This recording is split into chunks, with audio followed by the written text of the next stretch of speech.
y'all, it is Nikki. Welcome back to the channel, and today I want to talk about Portal Fantasy. So I did have to look this up because I was pretty sure I knew what Portal Fantasy was, but I did want to make sure. And I was right, sure enough, Portal Fantasy is pretty much exactly what it sounds like. It's a story usually involving young characters, where characters have to step over some sort of magical threshold or through some kind of magical door into another world where they go on a quest, learn a bunch of stuff, and usually come back here to apply the things they've learned to their real world problems. Classic examples, Alice in Wonderland. She has to fall down a rabbit hole or step through the looking glass into another world and then comes back in the end. The Lion, the Witch, and the Wardrobe, literally stepping through a magical door of a wardrobe into another world. Peter Pan would probably count. I think Harry Potter might technically count as a portal fantasy. I think it's sort of on the borderline because the magical world and the normal world sort of overlap, but there's still an aspect of like stepping through into the other world. I don't know, that one's sort of like on the fence. As far as contemporary examples go, I don't read a ton of portal fantasy, but examples would be like H.A. Pruitt's Anothalion, or one that has really stayed with me over the years is Sarah Ella's Unblemished. It's part of a trilogy that I never got the chance to finish because I could never get my hands on the second and third books, but it has just not left me alone. Like, that book pops into my head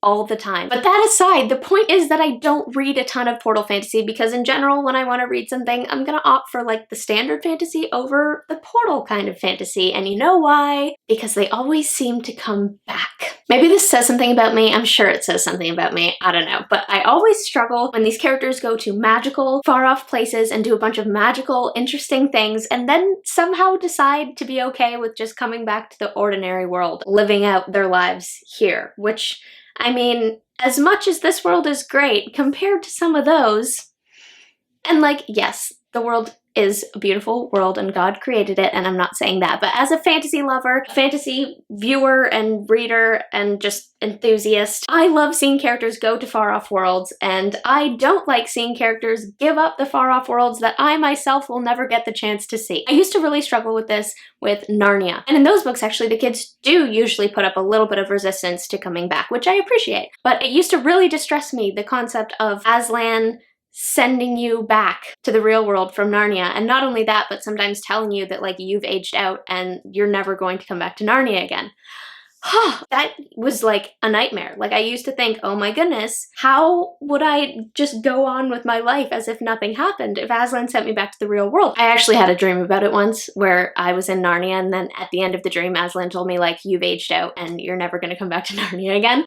Like, for 8-year-old Nikki, guys, that was the stuff of nightmares. I recently just finished rewatching my favorite fantasy show for like the 4th time in not very long, but it's a very short show, so don't judge me. It's Wonderland themed, so I love it for that, and I really love this show. But anyway, it does the same thing. They have all these magical adventures, do a bunch of awesome stuff, and at the end, they choose to come back to the ordinary world and live out their happily ever after here. And it's like, why? Why would you do that? You have Wonderland available to you. Why would you come back here and trade your cool clothes for normal, boring clothes, and trade all your cool, exciting stuff for normal, boring stuff? And again, this is like a fantasy conversation. We're talking as fantasy lovers, as fantasy writers and viewers. As a Christian, I know that life is beautiful and a blessing, and that every part of it is a blessing, and that the world is brilliant and that God created and it's amazing. We're purely having a fantasy conversation here, and as a fantasy viewer, I do struggle with this because, I mean, Wonderland is cool. I'd love to see Wonderland, so I hate to see them throw it away. These people just don't know how good they have it. All that to say that it's not just 8-year-old Nikki that had a problem with this, I still struggle with it. And so as much as I would really like to try writing a portal fantasy, this kind of gives me pause because I know that if I did it, I would want to write it in such a way that the kids can choose the fantasy world at the end instead of the real world. But in order to do that, you would have to balance it with the important messaging that comes with bringing them back. Like, I wouldn't want to promote escapism or like suggest that you can just run from your real world problems by going into a fantasy world. Those are not messages that I would want to promote. So I would have to find a balance between allowing them to choose the fantasy world, but also allowing them to face their real world problems and to get closure there and to grow through what they learn in the fantasy world, if that makes any kind of sense. Because as much as I do struggle with it and hate it as a viewer, watching characters give up the fantasy world for the real world, I do understand it better. Take the Chronicles of Narnia, for example. It's made pretty explicitly clear in that series that Aslan brings the Pevensey kids to Narnia for a purpose, a temporary purpose, that by knowing him there for a little, they might know him better here. And so while I was a young reader, I didn't really appreciate that, and I just read it and was super distressed by it, like, oh my goodness, if Aslan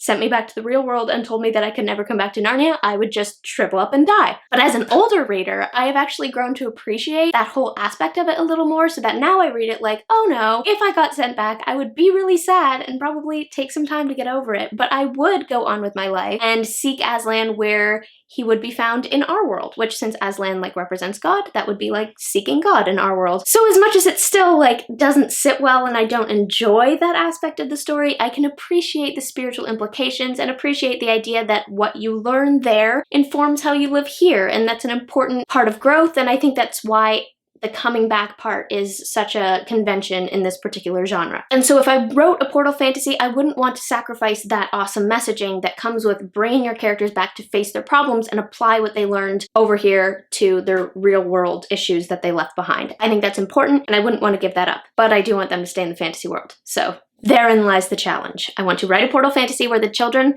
choose the fantasy world in the end. I want to write a portal fantasy where they still have to face their real world problems and do not get to just escape from them. But I also want to write a portal fantasy where they choose the fantasy world, but not because they have no attachment to the real world. Like, I don't want them to just be like orphans, so they decide to leave this world because there's nothing for them here. That feels like a bit of a cop-out. I would want to write a situation where they have lives in both and just choose like, okay, I have solved my problems in the real world, I have addressed the things I need to address, and now I'm choosing to live out the rest of my adventure over here because that's where I want to be and it's where the viewer wants me to be. And then if they want to visit family or something, they can bounce back and forth. It's fine. I'm putting that on my list of ideas that I want to hash out at some point before the end of my writing adventure. Thank you so much for watching this video, guys. I hope you enjoyed it. Feel free to like and subscribe and comment below with your favorite portal fantasy, especially if it's a case where they get to stay in the fantasy world at the end, because I need more of those. Give me the titles so that I can find them and love them. And as always, do not forget to spend some time in the clouds today.